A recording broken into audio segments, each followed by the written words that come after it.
Simmerwarmte, zo zullen we het van de middag wel niet meer kennen. Zoelwaar, nog wel een licht koeltje en hakken door de wind en de buien. Ja, en dat buiengewaar, dat onstabiele waar, zullen we de komende dagen horen. Want er zullen protte wetter vallen. Het kan wel eens 30 tot 50 mm worden ontsneeuwd en monta. Misschien een plak niet wat meer, maar dat hing het correct van nou bij die meest actieve buiengebieden langs gaan. Vanjoen en vannacht eerst nog een aantal buien, misschien wel met tonger. Maar ik wil eens even wat zinnen en dan vannacht een temperatuur om bij de 13 of de 14 graden heen.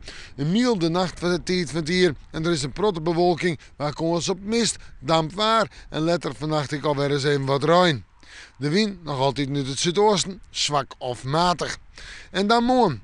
Morgen moeten we maar eerst even wat ruim, dan weer eens even kans op wat zinnen. En dan letter op het dag in de rim van de middag in de joentijd in de nacht kans op buien met tonger. En het kunnen pittige buien wezen, maar soms flink wat ruim. We kans op hagel, we kans op instierten.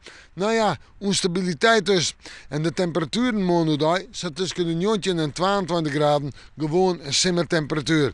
De wind uit oost-zuidoost en die zal zwak of matig wezen.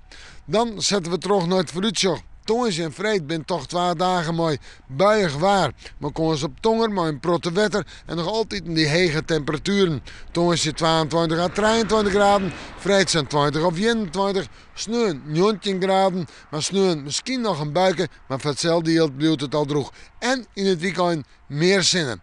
We moeten morgen maar weer even in het waarsje.